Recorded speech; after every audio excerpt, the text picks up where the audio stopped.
The crystal chandelier cast perfect light across the ballroom as my sister Julia stood at the head table. Champagne flute raised her designer wedding dress, catching every sparkle. 200 of the city's most influential people sat in rapt attention, waiting for her maid of honor. Speech about me. Her older sister Emma, the family disappointment. I adjusted my simple black dress, bought off the rack, not custom-made like everyone else's attire, and tried to ignore the pitying glances from relatives who thought they were being subtle. Aunt Margaret whispered something to Uncle Charles behind her menu. Cousin David's wife kept looking between Julia and me with barely concealed amusement. They all knew what was coming. Julia had been building up to this moment for weeks, practicing her loving but honest speech about her struggling older sister, who just couldn't seem to get her life together. If they only knew I checked my phone discreetly. 8:47 p.m. The news embargo would lift at 9:00 p.m. sharp. 13 more minutes of playing the role of family failure. 13 more minutes before everything changed. Before I talk about my beautiful new husband, Marcus, Julia began, her voice carrying perfectly across the ballroom. I want to say something about family, about the lessons we learned from each other. Here it comes. I thought taking a sip of the champagne I could actually afford, but pretended to savor like it was a rare treat. Marcus Pete and Owie sat beside her, looking every inch the successful investment banker he was. Old money, old family, old connections, everything my parents had dreamed of for their daughters. Everything they thought I'd never achieve. My sister Emma is here tonight, Julia continued, turning to smile at me with practiced sisterly affection. And I've learned so much from watching her journey. The room's attention shifted to me. I smiled back, playing my part perfectly. The supportive older sister who'd never quite figured out how to succeed. Living in that cozy little studio downtown, driving her reliable old Honda, still believing that someday she'll make it big with one of her startup ideas. More sympathetic nods. Uncle Charles actually shook his head sadly. What they didn't know was that my cozy little studio was actually a penthouse I owned in the building I'd purchased through a shell company. Emma has taught me that sometimes we have to try many different paths before we find our way.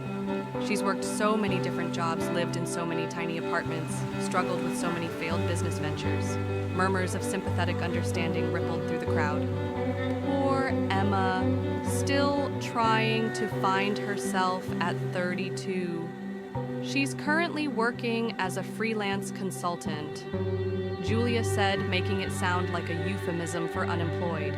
That my reliable old Honda was a deliberate choice to maintain my cover, while my actual car collection remained in a private garage across town. That my failed startup ideas had been strategically positioned acquisitions building towards something much bigger.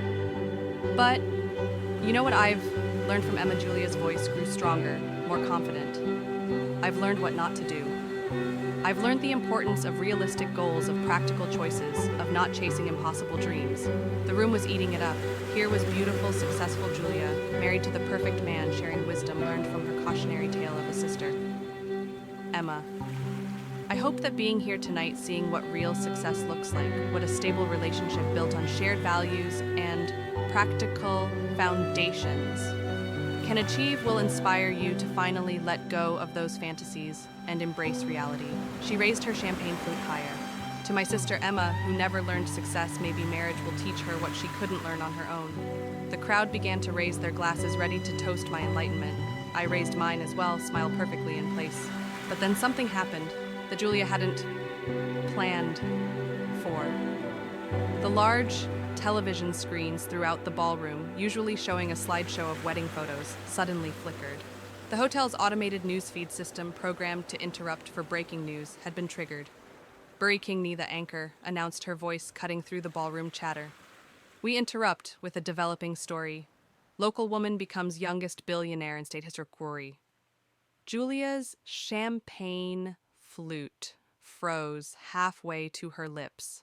The room fell silent as 200 heads turned toward the screens.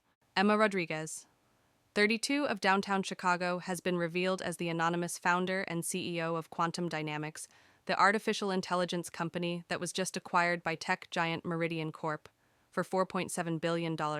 My photo filled the screens, not the casual selfie from my social media, but a professional headish shot I had taken months ago for the Forbes article that would run tomorrow.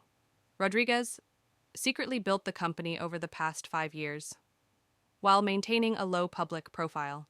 Sources close to the deal say she personally will net approximately $3.2 billion from the acquisition, making her the youngest female billionaire in state history.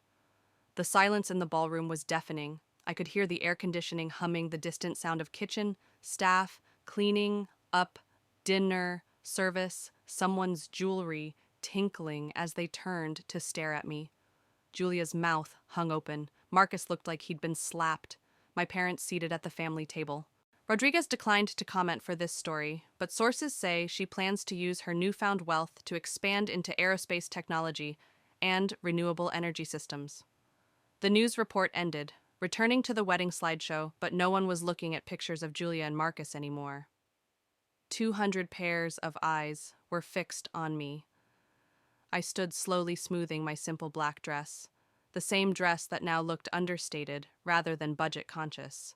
But last month when you told your golf partners that Julia was lucky to have one successful sister to balance out the failure that was illuminating, his face went white.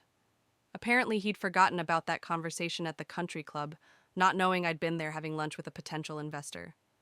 I pulled out my phone, scrolling through the messages that had been flooding in since the news broke. "Well," I said, my voice carrying easily in the stunned silence, "I suppose the cat's out of the bag." Julia finally found her voice. "Emma, this is how long have you 5 years?" I replied calmly.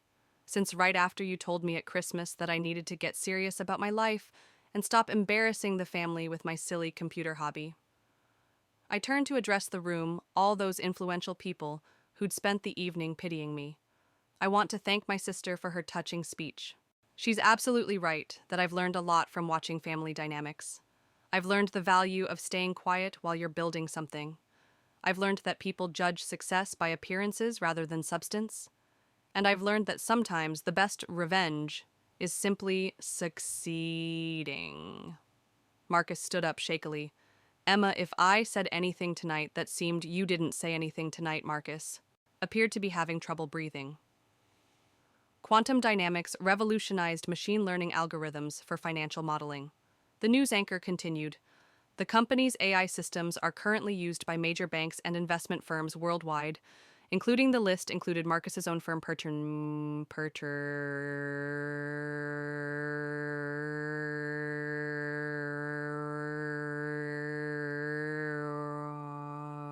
Associates. I watched the color drain from his face as he realized his company's most valuable technological asset had been created by his new sister-in-law, the one they'd all been pitting. 47 interview requests, 12 investment proposals, and 1 invitation to speak at the World Economic Forum. Not bad for a Friday night. Julia sank back into her chair, her carefully planned moment of sisterly condescension crumbling around her. "The acquisition closes Monday morning," I continued. "Meridian wants to keep Quantum Dynamics as an independent subsidiary, with me remaining as CEO.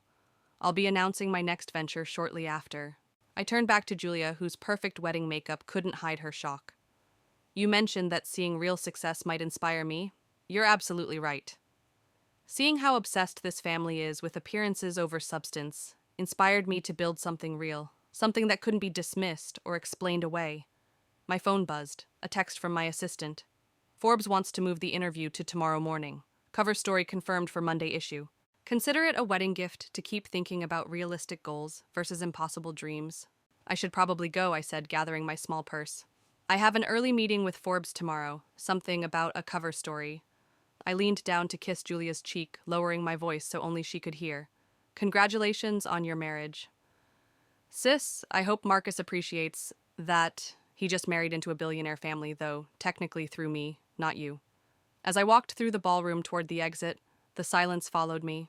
200 people who'd spent the evening looking down on me now, watching the youngest billionaire in state history leave their party. At the door, I turned back one last time. The wedding photographer was frantically adjusting his camera, probably realizing he just documented one of the most expensive humiliations in social history. "Oh, and Julia," I called across the room. "That cozy little studio you mentioned. I own the building, all 47 floors."